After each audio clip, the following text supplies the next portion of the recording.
So as many of you know, go ahead and be seated, sorry. As many of you know, Pastor Ryan is going to be on sabbatical here for the next couple of months, and so we're blessed by several former Mars Hill pastors, as well as some folks from the Sojourn Network, and they're going to help us out fill the pulpit over the next couple of months. So this morning we're honored to have Bill Simmonds. Really grateful for him this morning. He comes with his wife, Julia, and they have 3 adult kids. They live in the West Seattle area. He's part of Trinity West Seattle, which is the former Mars Hill West Seattle Church. He's been serving there since 2007 as a pastor. He was an airline pilot for 31 years, and so we're really just grateful for him.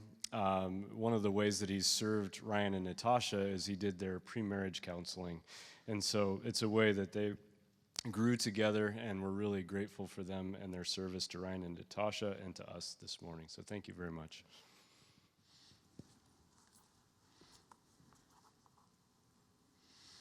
Well, good morning. Welcome to Foundation. My first time here, so if it's your first time, we should talk.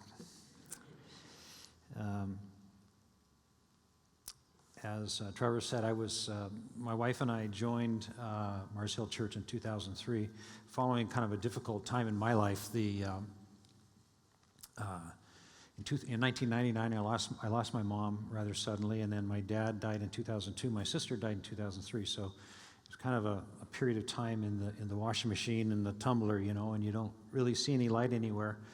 And during that time, I kind of became disenchanted with church, and particularly the church that I'd been with we'd been there for 28 years. It was a Christian and Missionary Alliance Church in West Seattle, Washington, where I served I had various, from deacon and elder for many years there. And I kind of felt let down by the church, asked the question that probably all of us have asked, in the course of our lifetime, why me, God? Why is this happening to me? I've tried to be faithful. I'm trying to do the right thing. And yet here I am in this very, very difficult position, with all my family dying off. But after a short time away from church, it became apparent that I needed to be back in church. So I called my son, who's also a pastor. He's down in Portland, Oregon, and actually my wife called and said, look, Jay, we're leaving our old church. What church would you recommend? And he said, well, I'd recommend that you go either to Mars Hill Church in Ballard with Pastor Mark Driscoll, or you go to Doxa Church in West Seattle with Pastor Bill Clem. Now, I don't know if you know the story at all, but Clem and Doxa are in the same building that Trinity West Seattle, that Mars Hill West Seattle ended up in. So it was kind of a interesting little coincidence there that we ended up at Mars Hill Church, and then finally at Bill Clem's old church at the old Doxa building.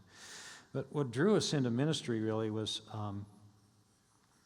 I've never considered myself a theologian or a scholar, or I never had a great passion to preach,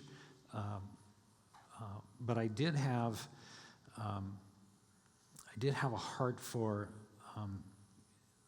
young men and young women wanting to be married, and for marriage ministry.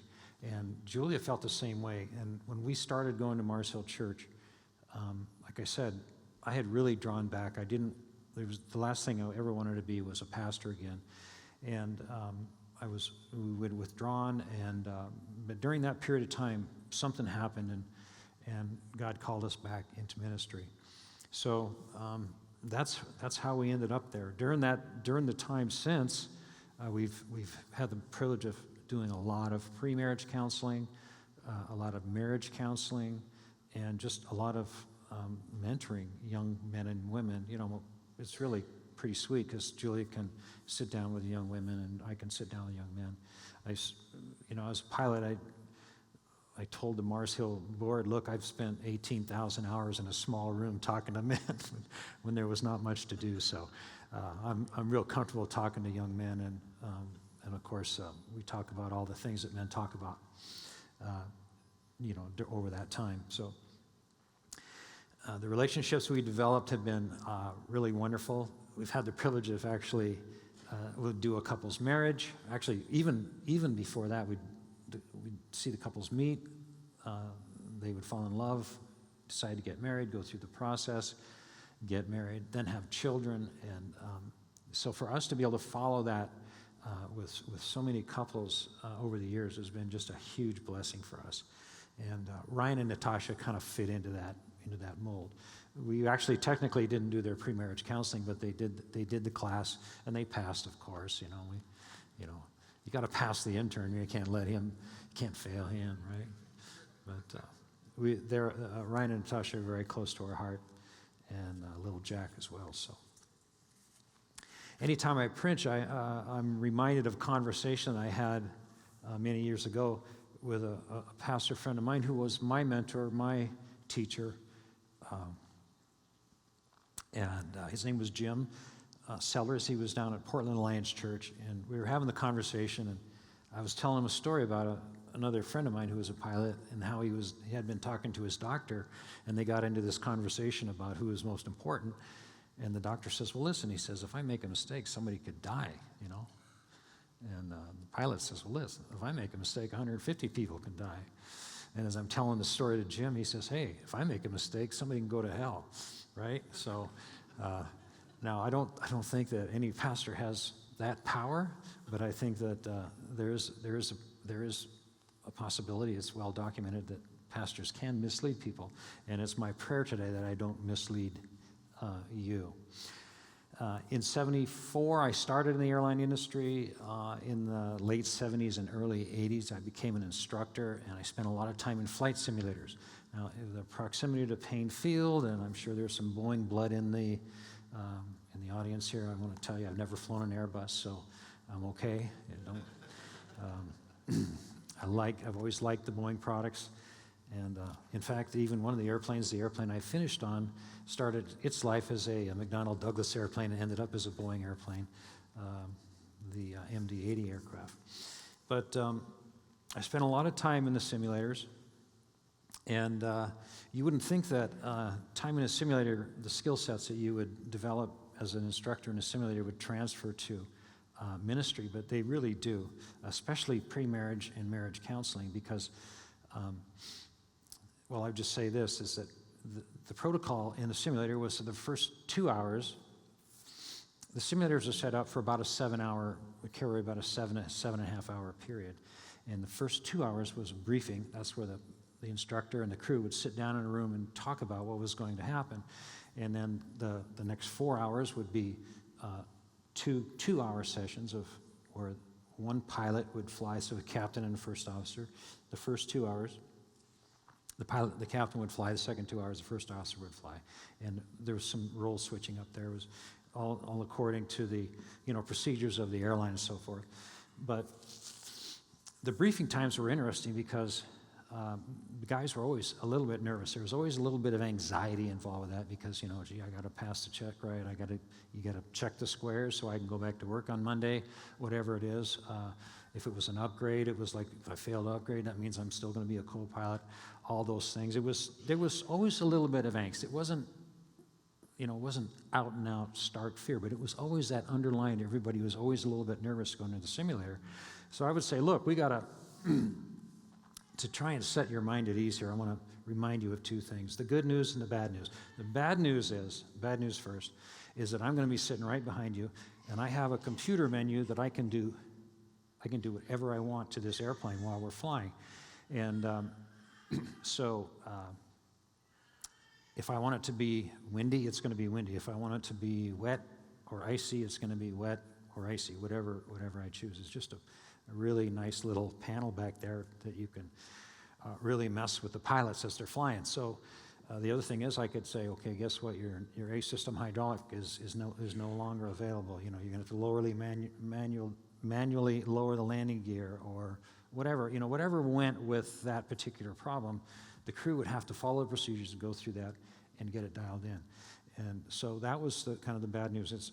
This is going to be a very busy 2 hours, guaranteed.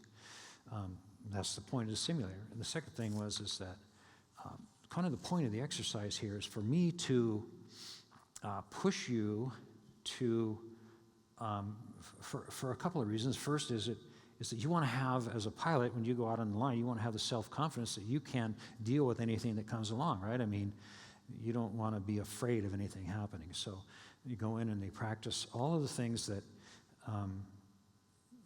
that can almost conceivably happen in an airplane, and then work through those problems, and it gives the pilots a great deal of self-confidence. The good news side of it was, even though you're probably going to make a mistake, because that's kind of my job, is to push you to that point where you make a mistake. You won't be evaluated on whether or not you make a mistake. You're going to be evaluated on how you recover. How do you extricate yourself from a situation? Because that would happen all the time. Guys would either misdiagnose a problem or do something that wasn't quite according to procedure, and they'd find themselves in a whole different set of circumstances. Now, this applies to relationships. What I'm telling you is because, think of it, in marriages and in our relationships, somebody makes a bad decision and it changes the tone of the whole relationship, especially if there's sin involved and one person has hurt the other person.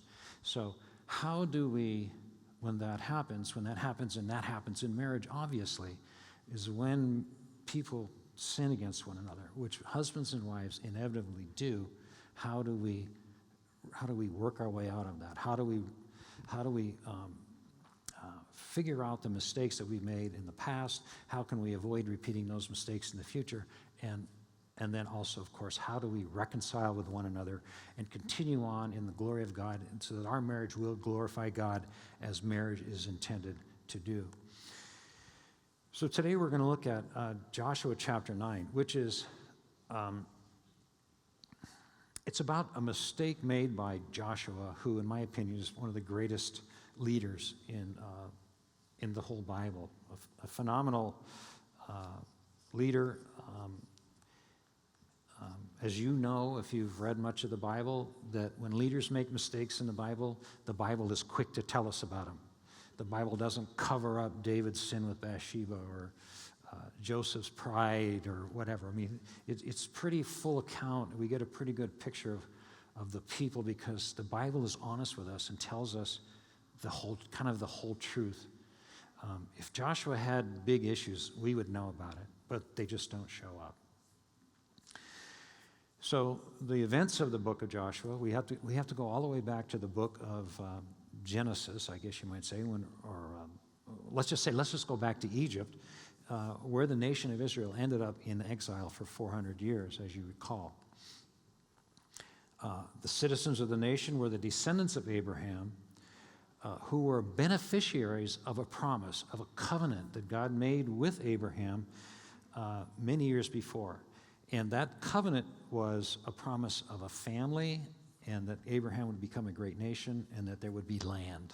There would be a physical nation as well. So there'd be land and a people. That's what God had promised and covenanted, made a covenant with Abraham.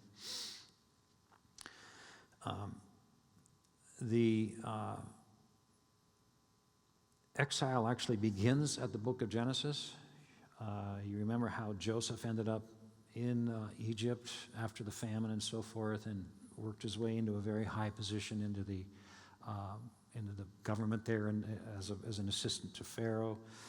And then of course, over the 400 years, that relationship was kind of forgotten, and the Israelites basically became slaves to the Egyptians. And at the end of that 400-year period, in the book of Exodus, we see the liberation, if you will, of Israel, the exodus out of Egypt and into and toward the Promised Land. The book of Numbers then records that 40-year period where you remember when they were very, very a short period of time after they left and had escaped Egypt, Joshua Moses sent spies into the land to see if the land was, if it was doable, if they could conquer the land. And Joshua was one of the spies, one of the 2 spies that came back and said, "Yeah, let's go. We're ready. We can do this thing." And the other 10 said no, and they were the ones that went out. So instead of a short period of time between the exodus from Egypt and the actual entering of the land, the conquest of Egypt, there was a 40-year period which is recorded in the book of Numbers. So that's the context. And the story of the conquest then begins on the east, kind of the east shoreline of the east shore of the Jordan River. The south, kind of the south end, the Jordan River runs between the Sea of Galilee and the Dead Sea. And at the very south end of that river, there's on the west side is Jericho. On the east side is where the Israelites ended. So they're poised, they're positioned to cross the river. And God, you may recall, Moses was kind of lost his leadership position in a moment of unfaithfulness.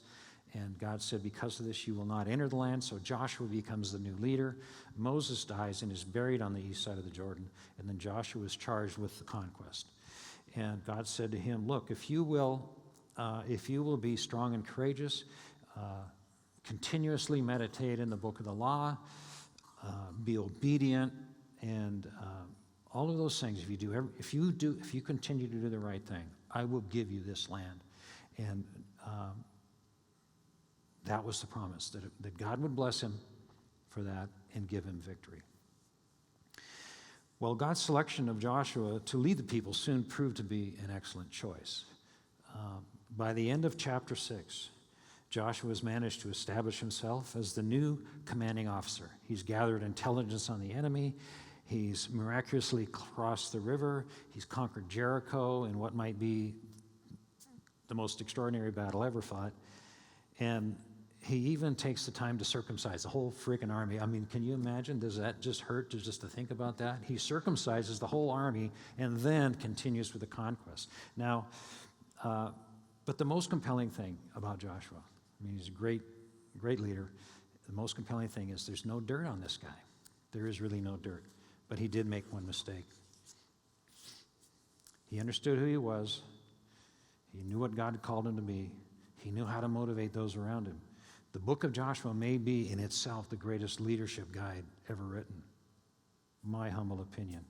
And even today, he's remembered for not only for his spiritual and political awareness, but also his military prowess. He was a serious military guy. And like I say, what's remarkable, his whole story is conspicuously void of any corruption or any compromising behavior. Excuse me.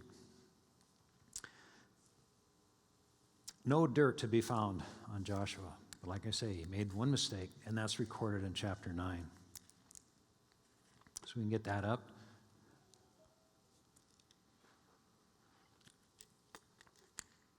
We're going to break this into 2 parts. The first part will be verses 1 through 15. We'll talk about it a little, and then we'll go on. Now remember, I want you to remember, kind of in the back of your mind, to be thinking as we're going to apply this to marriage and relationships.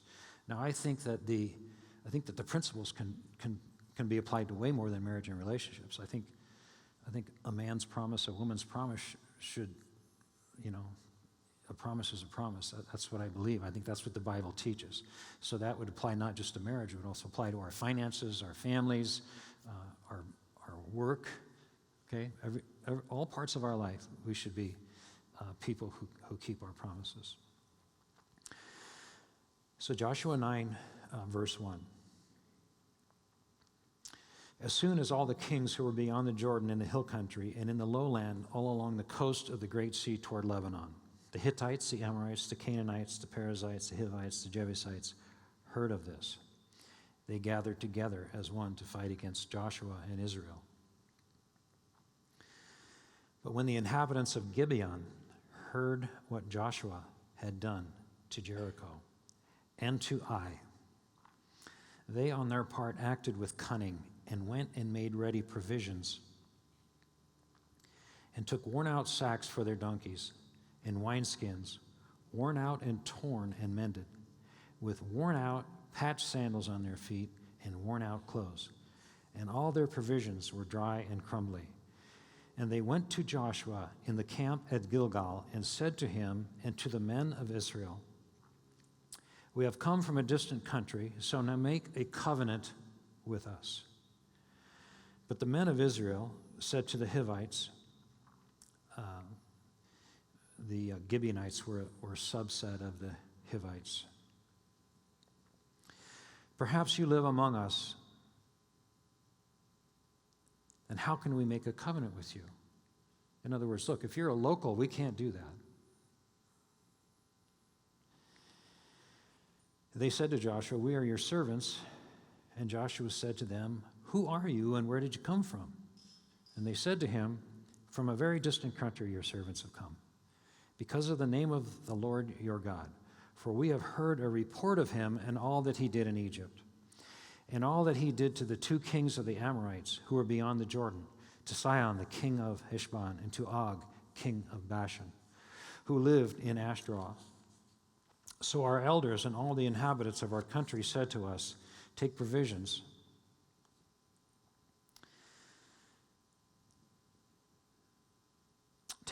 in your hand for the journey, and go to meet them and say to them, "We are your servants. Come now, make a covenant with us. Here's our bread. It was still warm when we took it from our houses as our food for the journey on the day we set out to come to you. But behold, now it is dry and crumbly. These wineskins were new when we filled them, and behold, they have burst. And these garments and sandals of ours are worn out from the very long journey." So the men took some of their provisions, but did not ask counsel from the Lord. And Joshua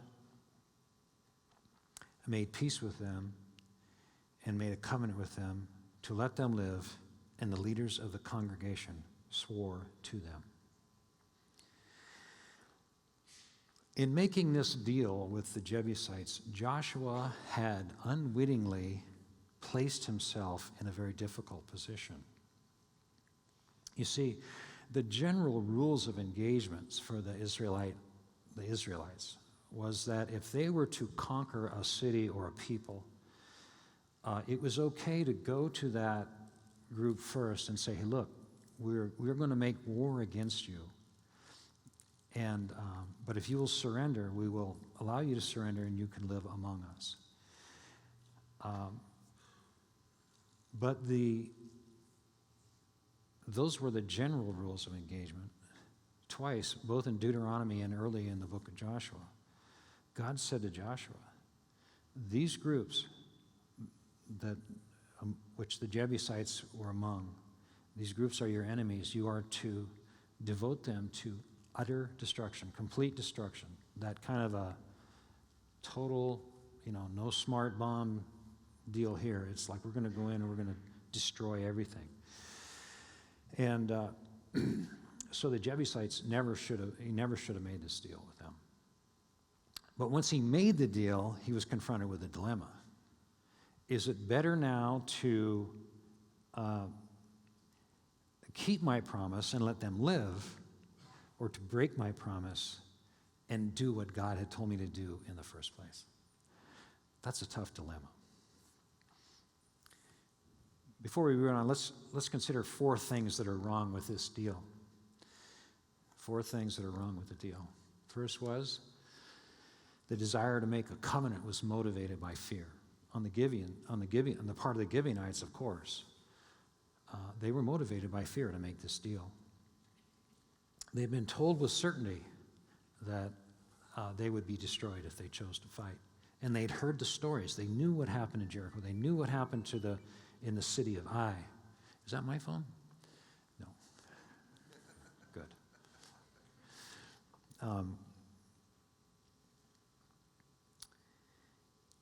Second thing is the covenant was steeped in a very elaborate deception. All the old wineskins and the old clothes, the Levi's 501s that cost $75 that already have all the holes in them for you, all up and down your leg.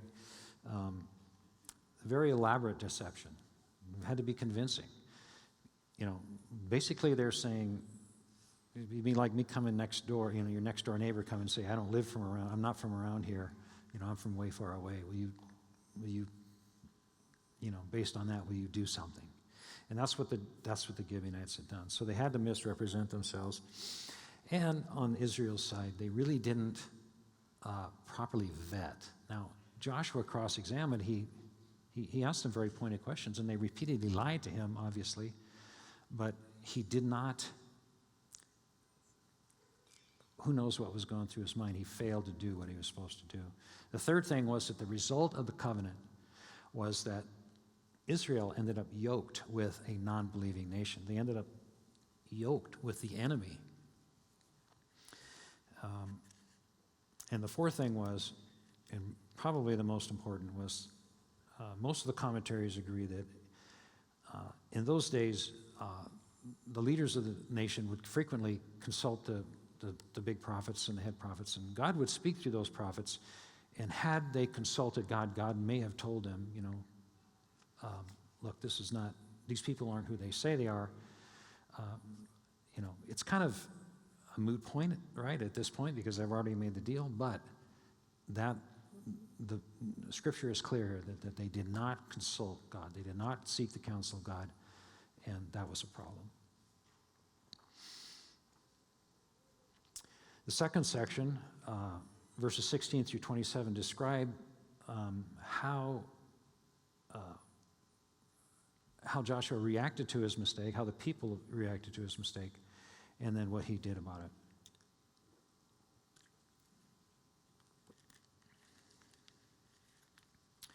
Get the third slide? Okay.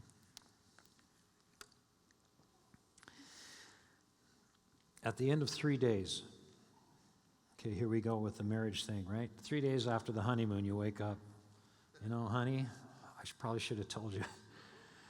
I got a couple kids in Arkansas. My sister is the mother. I hope that's not a problem.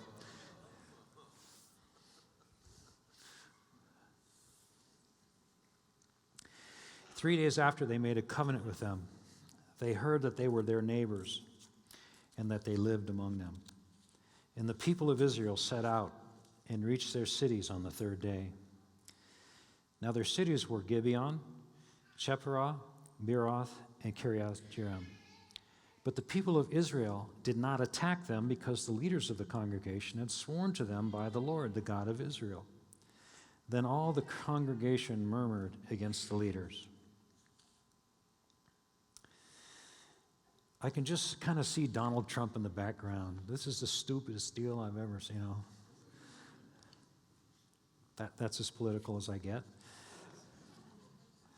But all the leaders said to the congregation, "We have sworn to them by the Lord, the God of Israel, and now we may not touch them. This is what we will do to them. Let them live, lest wrath be upon us because of the oath that we swore to them." And the leaders said to them, "Let them live." So they became cutters of wood and drawers of water for the congregation, just as the leaders had said of them.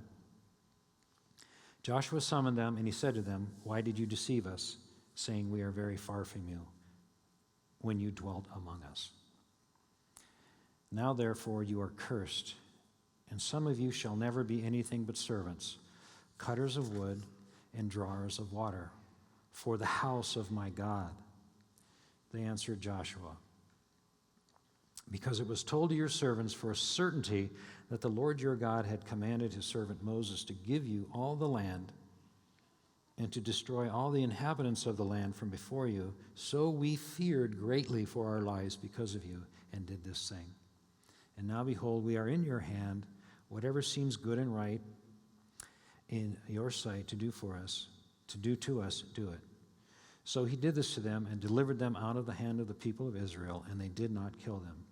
But Joshua made them that day the cutters of wood and drawers of water for the congregation and for the altar of the Lord, and to this day in the place in the place that he should choose. So why did he do it? Why did he let him off the hook? Because Joshua was operating in a culture or a paradigm of covenant. And he believed that when promises were made by each party within that covenant, they were to be kept unconditionally. Once the deal was made, Joshua believed he had no choice but to keep his promise, even though the Gibeonites had lied to him about where they came from. The Hebrew word for covenant is berith, which is derived from a root, which means to cut. So a covenant is a cutting, as it refers to the cutting of animals into two parts. Sometimes when covenants were made between people, they would actually cut their wrist, make a cut on their wrist, put their wrists together, and let their blood mingle, and then they would rub dirt in the wound so that there was a scar, a constant reminder of the bond that they had formed. You've heard the term that blood is thicker than water, and in our culture we've come to understand that is that the family ties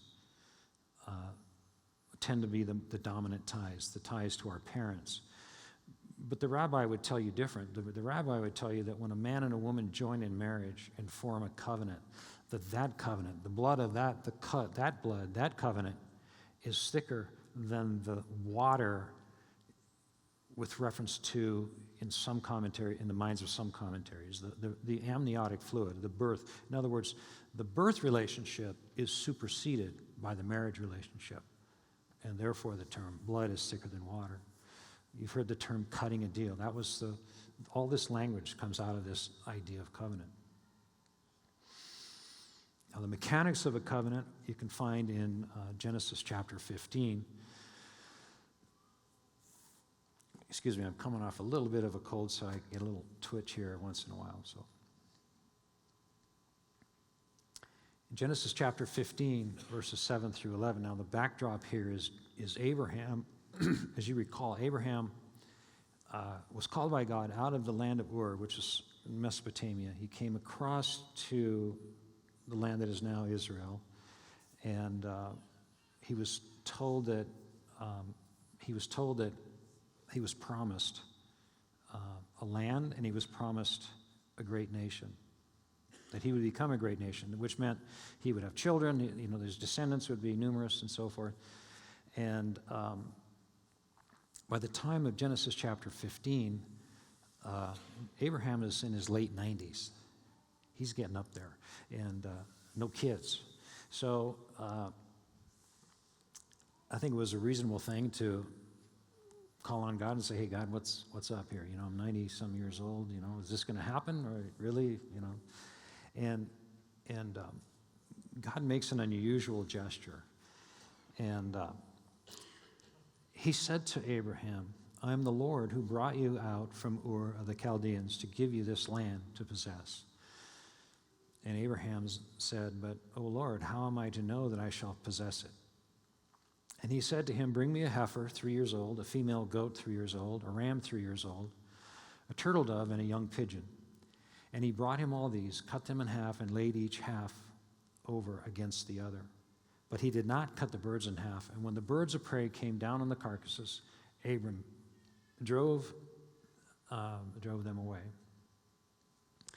Now the visual here is of some pretty good-sized animals being killed, obviously. You can't whack them in half without killing them. You whack them in half, lay them on the ground, and then in a typical covenant, if a businessman or a farmer, if they were going to do this, if this was part of the ritual, that the animals would be laid on the ground, and then both parties would walk through the pieces on the ground. And that sealed the covenant. That made the deal. That made the thing final. And the message was very clear in this, that I am making a promise to you, and may it be for me as it is as these animals on the ground if I don't keep my promise. That was how solemn and how heightened and elevated the sense of obligation was in a covenant. Now, interestingly enough, later that night, when Abraham got a little bit drowsy and he's waiting for God to show up, he's having to kind of shoo the birds away because they're coming down there trying to pick the meat apart, and the animals are laying on the ground, and Abraham dozes off. He wakes up, he opens one eye, and he sees a smoking fire and a pot of smoke going through the pieces. Very significant.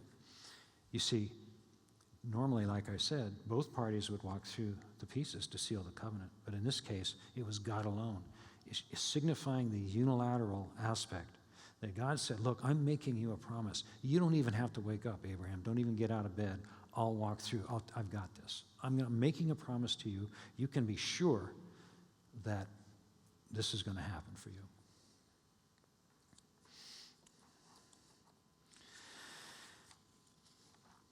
Well, back to Joshua chapter 9, it turns out that God used Joshua's mistake in a remarkable way.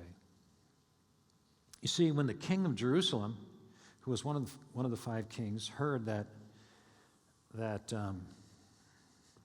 Gibeon had surrendered without a fight, and he also knew that Gibeon, those guys were pretty bad. They were the real deal soldiers. They weren't wimps. They weren't like this wussy operation.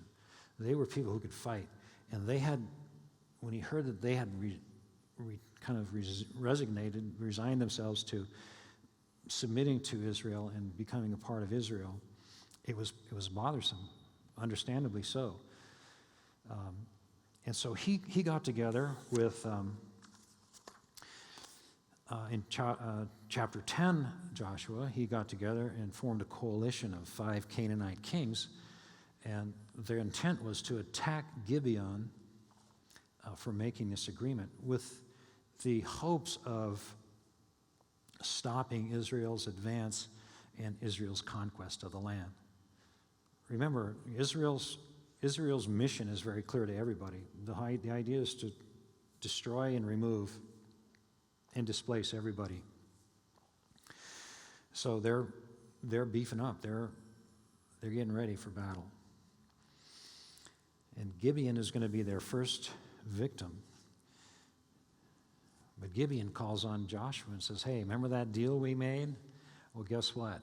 I got 5 kings outside here. They're coming after us.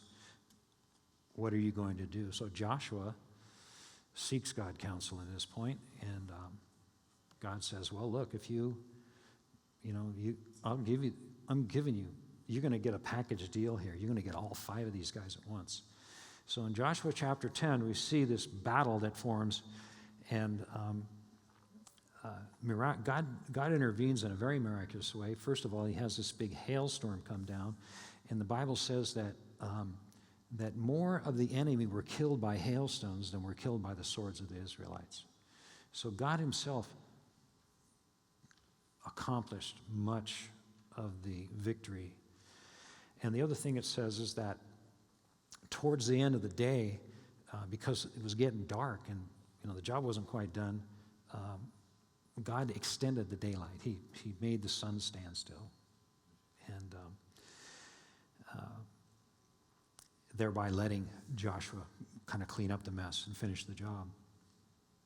In the end, Israel was victorious, and God honored Joshua's obedience to his vow, even as he extended grace for his mistake. It's an interesting thing to me. You look at the mistakes we make in life, and it's clear that we shouldn't have done those things, and yet God somehow can use and redeem those things for his glory and for his honor. But isn't that the gospel? Isn't that the story of the gospel? That no matter what we've done, where we've been, the mistakes that we've made, God can and will use those things if we will repent and continuously turn to him.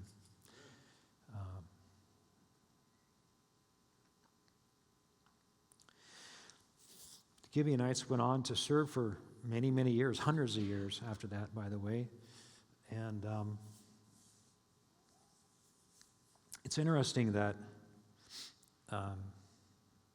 both Joshua, both Israel, I should say, and the Gibeonites were blessed by this arrangement.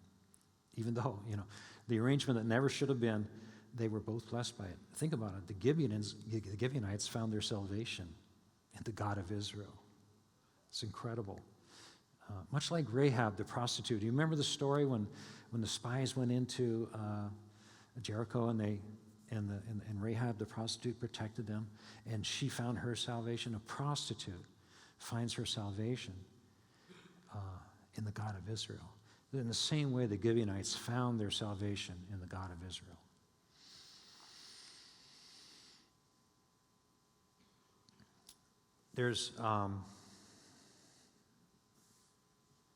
I think there's a lot of applications of this verse in marriage and in relationships.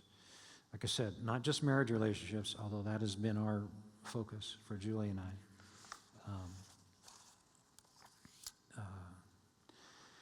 In terms of our finances, our employment, our family. I think we're always called to do the right thing. Now, obviously, for me to say to you or for you to say to me, Bill, you just got to do the right thing. That's almost the easiest thing in the world. That's almost a non-statement. It's so easy to say. But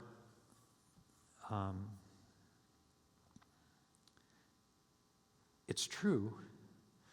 But what is the right thing to do is always kind of the tricky part. I think you would agree. Especially when the muddies are so, the water is so muddy, okay? And part of the problem is that we were the ones that stirred it up. We made the mess. We kind of make our mess, find ourselves in our mess, and then have to extricate ourselves. To say to that person, look, you just have to do the right thing, that's, like I say, a non-statement almost, but it's true. So what we can learn from Joshua's story. Well,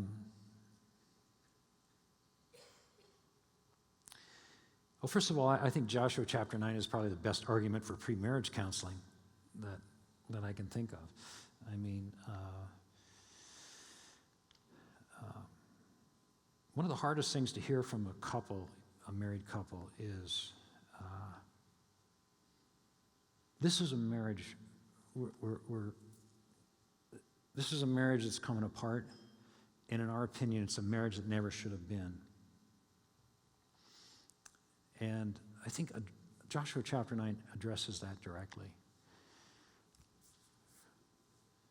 But prior to entering the covenant of marriage, seek counsel from someone who is willing to walk you through a process. Both a man and a woman have a right to know the person they're going to marry, and each has an obligation to disclose information regarding everything from their sexual history to their religious convictions. The process may cause some discomfort, but it will minimize the chances of entering into a bad marriage and having a bad marriage. Let's look at slide 5 there, the mistakes that people make when getting married. And I want you to remember that it's not just 4 mistakes people make when they get married. I mean, people make lots of mistakes, more than 4.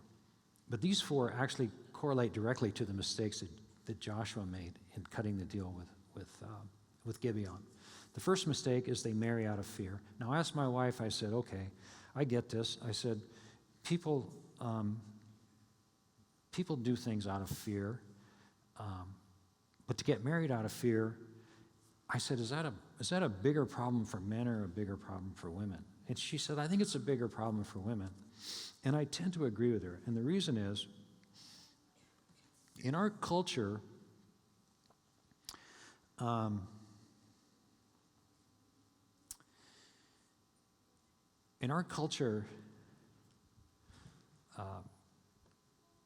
think the woman has the greater challenge here, is because the woman knows that, first of all, if her desire is to marry and have children, she's working against the old biological clock, right? It's ticking, it's right. So one of the things that a woman fears is, look, if I don't get married, look, this guy, he's kind of a clunker, but you know what? If I don't take this one, there might not be another one come along for a while. We've seen that a lot, and that's really a tough deal for the gals. Now, the guys don't fight that. The guys don't have to deal with that. And in fact, our view in this country of, in our culture, I should say, of sex and marriage and stuff like that is so messed up that it gives the impression to men, and I know a lot of men who are bachelors well into their 40s and 50s, it gives the impression that there's no urgency, there's no, just have a good time, don't worry about it, don't commit, and our culture allows for that, and I think it's a sad thing. But anyway, so for that reason, men are not as pressed, I guess you might say, or as fearful of losing the chance. The other thing that a woman is, my wife says, women, they know that being a size 4 isn't always going to be in their future. It's going to be like gravity is going to take over at some point. I'm not getting any younger. I'm not getting any prettier. And how am I going to attract a husband, when that happens? It's interesting. I had a conversation with a guy one time, and I really do. I love talking to dudes about this stuff. But the guy goes, he says, "Can we have coffee?" I said, "Yes." We go to the coffee shop, and he says, "I got a gal. I really like her." I says, and she says, "But I don't think she's good looking enough for me." And this guy, well, he was a handsome dude. He was a good looking guy. But I thought, well, your first impression is just to kind of slap him a couple times, but you can't do that. So anyway, there was an older couple in the coffee shop. This is probably in their 80s, kind of just two old people, and I obviously spent a lifetime together. And I said, "Hey," I said, "Dude, just next time you turn around, I want you to look at that gal over there, and I want you to tell me if you think she's hot."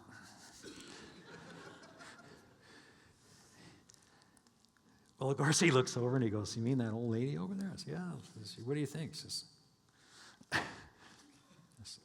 "No, of course not." "Well, you know what?" I said, if you thought she was hot, you got a different set of problems, right? But then I said to him, I said, do you think that he thinks she's hot? Do you think that how does he see her? And it's a great question. Because, see, when you're young, you don't think about that stuff. But when you get older, we didn't always look this old. We used to be young. we weren't always that hard to look at. It's like, but things change, right? Things just change, things change. So the point was, look, I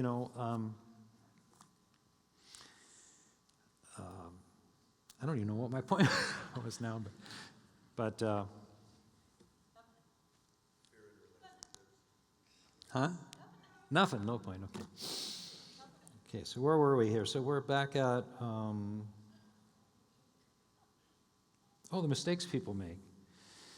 Oh yeah, okay, so number 2, deception. Deception.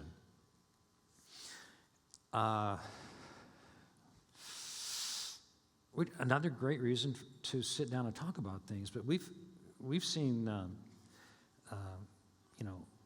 lots of deception. We did sit with a couple at one time that they had gotten married, and the man had children from a prior relationship and hadn't told her, and so she found out on the honeymoon. She found out sometime after, and so that's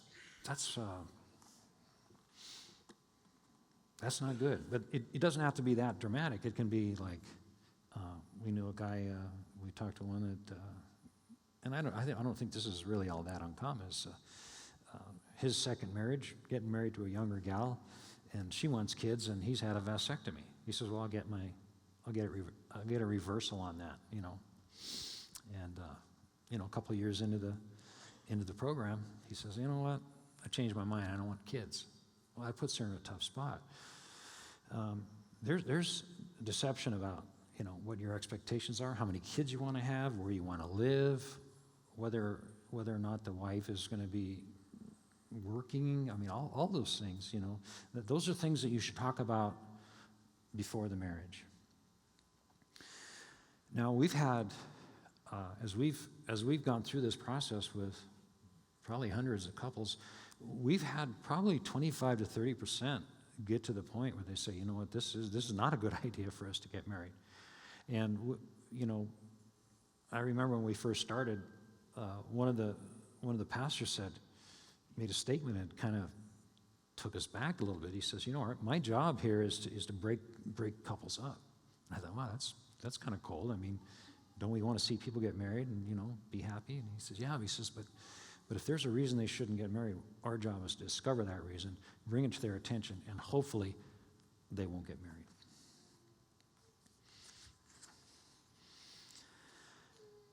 The third thing that we see that in Joshua's circumstances, that as a result of the covenant, he ended up in a relationship with a non-believer or with an enemy, someone who was not, he shouldn't have been in a relationship with. And we see this is the mistake that a lot of couples make, is that they decide that they will marry an unbeliever. You've heard the term missionary dating. Oh my gosh, if we had $1 for every time we've heard that, oh, I love him and I think he'll change, you know, or, you know, she's so awesome. I know she'll come to Jesus someday, you know, and it just, there's no time to go into this. But trust me, you don't want to start out married to an unbeliever. Now, sometimes we see couples who are non-believers get married, and then they start going to church, and then one of them tips over, right? They come to Christ. They receive Jesus. Now everything's changed. We had a young couple that was, it ended well. I'll tell you that before I start, but we had a young couple where they had been living together, sleeping together, and she became a Christian. She went to him and she said, look, I think we gotta quit. I think we gotta quit sleeping together and living together. And he said, I think you gotta quit going to church. That's the way it sets up. See, you're gonna in that relationship, your faith will be pitted against non-faith, and that's a difficult position to be in. The final thing is that you seek God's counsel. Of course, all counsel comes through people who you know, who are reliable, people who have experience, people who are Christians, of course, the Word of God, your pastors. Always seek counsel and listen to what people say. And if you have a lot of people telling you shouldn't do something, then listen to them. Because, like I say, unfortunately, we know some people that have not listened, and it didn't go well. So the first lesson would be in the idea of counseling. The second would be in the idea of understanding the significance of covenant. Now, to really kind of illustrate this, there's a great article that appeared in a book called Breakpoint, or a magazine called Breakpoint. It's one of the publications of Chuck Colson Ministries. And, well, I'll just read it to you. As I read this, in your mind, I want you to start thinking about what's the difference between a covenant and a contract. So, the article starts, you have to give the girl credit for honesty. if nothing else. On a website called Craigslist, a young woman wrote, "I am a spectacularly beautiful 25-year-old girl. I'm articulate and classy. I'm looking to marry a guy who makes at least $500,000 a year. Where do you single rich men hang out?" She also wanted to know how men decided between marriage versus just a girlfriend. "I am looking for marriage only," she said. In response, a man who claimed to meet her financial requirements said that from his perspective, her offer was a lousy business deal. "What you suggest is a simple trade. You bring your looks to the party and I bring my money," he wrote. "But here's the rub. Your looks will fade and my money will continue to grow. So in economic terms, you are a depreciating asset and I am an earning asset." This is why, the man explained, it doesn't make good sense to buy you, which is what you're asking. So I'd rather lease. A deal that makes sense to me is dating and not marriage. If you want to enter into some sort of lease agreement, he finished, let me know. The definition of marriage here, marriage itself, the marriage relationship itself, reduced to a discussion of basically quid pro quo.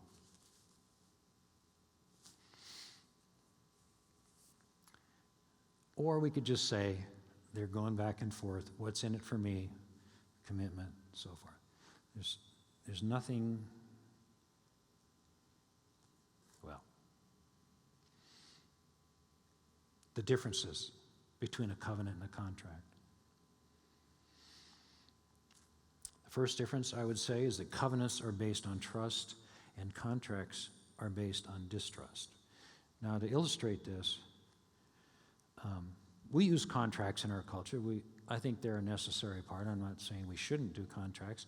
I think they're helpful as two people make business arrangements and so forth, and it allows them to kind of outline what each one's obligation will be and so forth, what expectations are, time frames, financial considerations, all those things covered by contracts. Your rental agreement, if you have a rental agreement, you sign an agreement that said, I will pay rent. If I don't pay rent, you can evict me, or I will be evicted.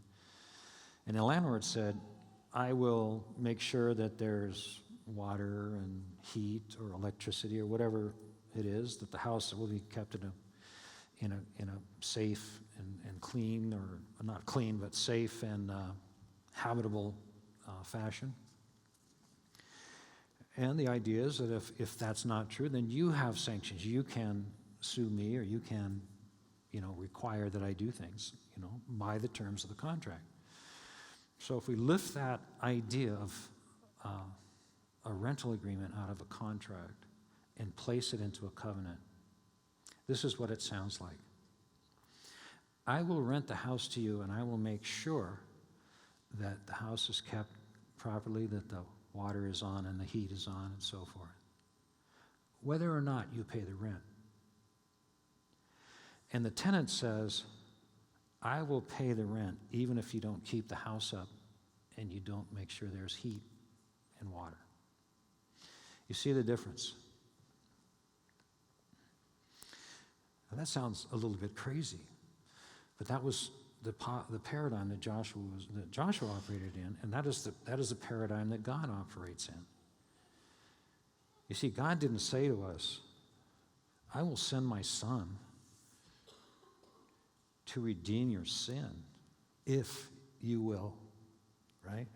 He just said, you have sinned, and I'm going to provide a Savior.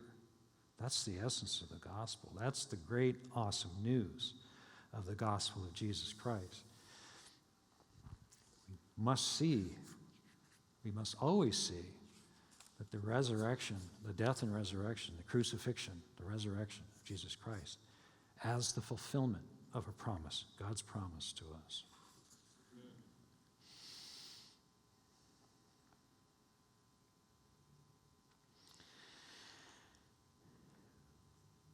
Third lesson I think that this teaches us, and it's kind of one of the hardest things to talk about to people, especially when their marriages are in crisis.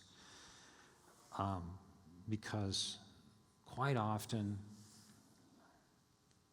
a marriage in crisis involves one person who has kind of gone astray, if you will, and the other person who would like to, wants the marriage to continue.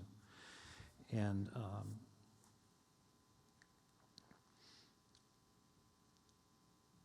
as I said before, it's easy to say to that person, look, just do the right thing, but what is the right thing? And I would suggest to you, and this is the essence of what I want to say, the third point, is that sometimes doing the right thing requires us to, in a sense, redefine our purpose and therefore redefine our definition of success in fulfilling that purpose. So for a married person, that goes from, okay, before my purpose was to be married, to be children, to have a marriage that glorifies God. And now with this horrible situation, my purpose becomes kind of to glorify God. I have to glorify God. It has to remain my purpose. I can be successful if I do that, whether or not my marriage succeeds. See, all marriages don't, there's no magic bullet, you know. Marriages fail. We know that. Lots of marriages fail. But I don't believe that it's ever impossible to do the right thing. I think it's hard to discover what the right thing is. But it's something that we tell to men and women all the time. Look, you have to behave in a virtuous manner in this situation that you find yourself in. I think that a good way to illustrate this point of redefining purpose and redefining success is illustrated in all the stories that we hear of extraordinary people who do, or not extraordinary people, but ordinary people, I would say, that do extraordinary things when they find themselves in a difficult situation. And this is kind of, I would say, kind of maybe call it the hero syndrome. I think our word in our culture is hero is widely overwrought, overused. I mean, quite frankly, to me, a hero is a guy that gets up and goes to work, remains faithful to his wife, stays married, does the right thing, raises his kids, teaches them about Jesus. That's a hero to me. I think those are the guys that I hold in very high esteem. But the heroes, most people understand, are these guys that step in, you know, the jump on their grenade kind of guys, you know. But this story is a story of a guy named Chris Mintz, who was a 30-year-old Army veteran that was going to school down in Roseburg, Oregon, at the community college last year. And now Chris had a 6-year-old kid. He's got a wife. He's 30 years old. He's an Army veteran, so he's had, you know, time in combat and so forth. And now he's in a time of his life where he wants to, clearly he's in school as a 30-year-old man. I mean, it didn't even take me that long to graduate. I was out by 28, you know. I crammed 4 years into 10. But Chris Mintz he's in college, in community college, as a 30-year-old man. He's trying to do something. He's trying to better himself, make himself a better person, maybe better, who knows what exactly. But that's the picture I get of Chris Mintz. And in class one morning, and he hears gunshots, and there's somebody in the other room, another student, who has decided to take a weapon and start shooting people. He kills a teacher, he kills 8 other people, wounds another 8 or 10. And Mintz kind of adjusts quickly. He's a man familiar with combat, apparently, and he kind of does his thing. He gets out in the hallway. He starts getting people out of the room. He's pulling alarms. He's, you know, trying to protect people. And then he does something extraordinary.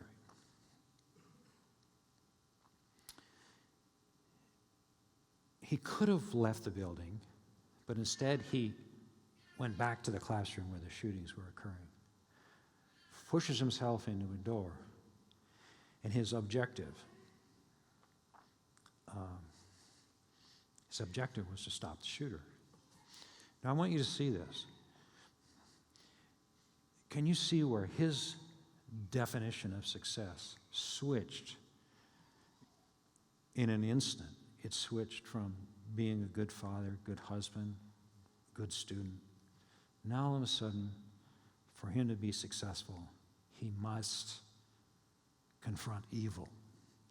And I don't think that a man like Chris Mintz would say he really wanted to be a hero or that he really wanted to do this. I think he would say, if I didn't do something like this, I can't live with myself. If I'm in a position to save somebody and I don't do what I can to save that person, I can't live with myself. And so he did. He went into the room. He got shot 5 times. The first couple shots took out his leg, so he's laying on the ground. And the shooter's standing over him. He's got his gun in his face. And Mintz says to him, he says, look, he says, it's my son's birthday. Don't shoot me. Please don't shoot me. And for some reason, the shooter turned away. He didn't kill him. Chris is now, he's in recovery. He's going to be all right.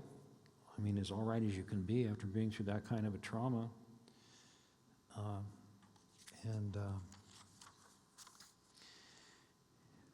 He was just recently named Oregon's Person of the Year for 2015.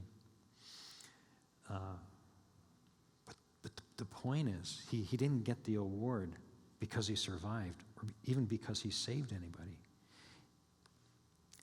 He got the reward because he was willing to lay his life down for someone else. His whole idea of purpose, his whole sense of purpose had changed in that instant. At the beginning of chapter 9, we saw that Joshua's purpose was to destroy Gibeon, but by the end, it was to preserve them. The definition of success for Joshua changed from destroying a people to keeping a promise. He put himself in a difficult circumstance, then found and took the highest road out of that circumstance. He made the virtuous choice, and that had a positive effect on the outcome of the battle. The point is this: we should never, ever overlook the efficacy of virtue. When we make a mistake, we can't self-atone for our mistake. But we can make the right choices after that. And we never will ever know, often, how doing the right thing will change a situation. And I would add to that, if you find yourself in a difficult marriage or a difficult relationship, I would challenge you and I would suggest to you that if you will do the right thing, it's the most powerful and the most compelling thing you can do to retrieve and to restore the relationship.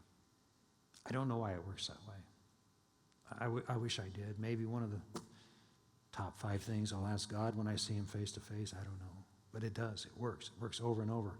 We see where when people will step up, do the right thing, be the hero, if you will, that it changes the hearts of those around them and it affects people. I mean, how are you affected by the story of Chris Mintz? You've never seen Chris Mintz, you don't know who he is, but we're all affected by his story. Virtue is universally compelling. And for that reason, as I said, if we will strive to do the right thing, whatever that looks like, that we it's our best shot at having a positive impact on relationships and on the world in general. Let me clarify one point, though, before I close. Ralph Waldo Emerson once said, "It's a luxury to be understood," and I echo that sentiment. What I'm not saying here is that any man or woman, should remain in an abusive situation, nor should they tolerate a spouse who is habitually unfaithful. We do not define virtue as being willing. Virtue is not the willingness to take a beating or sleep with a man who is unrepentant or a woman who is unrepentant. What I am saying is that unrepentant spouse does not have the power to prevent you from doing the right thing. You see the difference?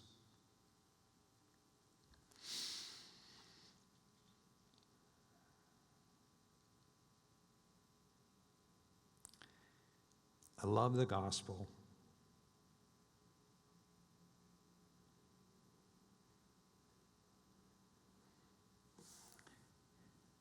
And I have to remind myself